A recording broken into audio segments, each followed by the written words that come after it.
Sabe como uma pergunta que parece simples pode, de repente, se transformar numa jornada de descoberta, daquelas bem profundas? Pois é, hoje a gente vai mergulhar num método super antigo que faz exatamente isso. E que revela como aquelas respostas que a gente acha que tem na ponta da língua, bom, elas podem ser só o comecinho da história. Então, vamos começar com essa pergunta aqui. O que é piedade? Para um pouquinho para pensar qual seria a primeira resposta que viria à mente. À primeira vista parece fácil, né? É um daqueles conceitos que a gente acha que entende, que sente o que é, mesmo sem ter uma definição pronta.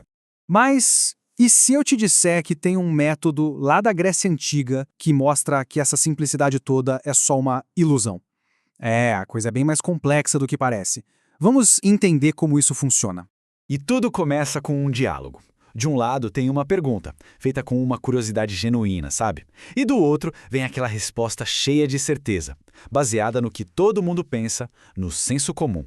É assim que o Sócrates entra na conversa. Repara só na postura dele. Ele não está desafiando, ele está pedindo para aprender. É uma pergunta que soa super inocente, mas que na verdade tem um poder imenso de começar uma verdadeira revolução na cabeça da gente.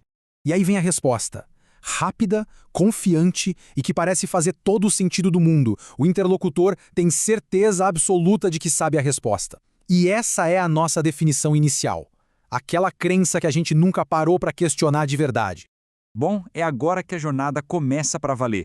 A gente entra na primeira fase do método, que é chamada de elencos, a famosa refutação. É aqui que aquela primeira definição vai ser testada para ver se ela para em pé. E olha que genial a abordagem do Sócrates. Ele não vira e fala, tá errado. Não, em vez disso ele usa um exemplo simples para mostrar que existe uma contradição ali dentro. Pensa só, se piedade é ajudar amigos, como é que um ato que, sem querer, acaba prejudicando um deles, pode ser piedoso? A conta não fecha. Essa é uma reação super comum, né? Quando a gente é pego numa contradição, a primeira coisa que fazemos é tentar consertar a ideia. O interlocutor tenta escapar, refinando a definição, colocando essa condição do saber. Parece uma boa saída, mas não vai resolver o problema de fundo. E aqui, Sócrates vai ainda mais fundo. Ele para de questionar o quem e passa a questionar a própria ação de prejudicar. Ele mostra que a base inteira daquela definição é frágil. E nesse ponto, a ideia inicial simplesmente desmorona. Não tem mais como sustentar. Ok, a primeira ideia foi desconstruída. Agora vem a parte da construção. O tom do diálogo muda completamente. Não é mais sobre achar erros. É sobre descobrir uma nova verdade, juntos. Esse momento aqui, ele é fundamental. É a pessoa admitindo a própria ignorância. É o famoso só sei que nada sei. Porque é só nesse momento, quando alguém percebe que não sabe, que a mente se abre de verdade para aprender. É o ponto de virada. E isso nos leva à maêutica. A palavra vem do grego e significa obstetrícia. É a arte de fazer um parto. Porque Sócrates não te dá uma ideia pronta. Ele age como um parteiro, ajudando a outra pessoa a parir as ideias que já estão lá dentro dela, só esperando para nascer. Percebe como a pergunta mudou? Não é mais e se você errar? Agora é o que a gente consegue encontrar em comum? É uma pergunta que orienta, que convida a procurar um padrão, uma essência por trás das coisas.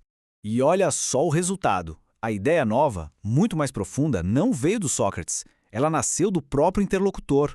Foi um momento de descoberta genuína, de uma compreensão que vem de dentro para fora. O que a gente acabou de ver foi uma verdadeira jornada, uma subida. Então vamos mapear essa ascensão, passando por diferentes níveis de conhecimento, para ficar ainda mais claro. Basicamente, o método socrático nos guia por uma escada de 4 degraus. A gente começa lá embaixo, na doxa, que é a pura opinião. Aquela coisa que a gente fala sem pensar muito. Depois, a gente sobe para pistes, que é quando a gente tenta defender essa crença com algum argumento. O degrau seguinte é a dianoia, um salto, onde a gente começa a enxergar uma lógica por trás do conceito. E o objetivo final, lá no topo, é a noesis, o conhecimento da essência pura, universal da ideia. E olhando para essa tabela, a gente consegue ver a jornada do nosso interlocutor direitinho. Ele começa na doxa, com aquela opinião de ajudar amigos e prejudicar inimigos. Quando é desafiado, ele se move para pistes, tentando remendar a ideia. A grande virada, o salto, acontece na dianoia, quando ele busca uma lógica maior, sugerindo que piedade é o que os deuses aprovam. A partir daí, o diálogo continuaria para refinar essa ideia e, quem sabe, chegar à noesis, a compreensão de que piedade não é uma ação, mas sim uma virtude da alma, algo do mesmo nível que a justiça e a reverência. Então, no fim das contas, para que serve todo esse processo? Não é só para ganhar um debate ou para achar uma definição de dicionário. Tem algo muito, mas muito mais profundo acontecendo aqui. Resumindo a ópera, o processo todo é um ciclo. Começa com uma pergunta, que leva a uma refutação, o elencos. Isso faz a pessoa admitir que não sabe. A partir daí, o questionamento guiado, a maiêutica, ajuda a descobrir uma nova ideia. E o ciclo recomeça, testando essa nova ideia, refinando, jogando fora se for preciso e empurrando a mente para níveis cada vez mais altos de compreensão. E aqui está o grande pulo do gato. O objetivo desse método não é só ensinar. O propósito mais profundo dele é terapêutico. É uma forma de curar a mente. É isso mesmo. Cada fase tem uma função de cura. O Ellen-Schoss, a refutação, nos cura da arrogância, daquela falsa certeza de que a gente sabe tudo. A maiêutica, a arte do parteiro, nos ajuda a lembrar da verdade que, segundo a teoria, já existe dentro de nós. E a ascensão por essa escada, bom, ela é a libertação final da mente, tirando a gente das sombras da ilusão e levando para a luz do conhecimento verdadeiro.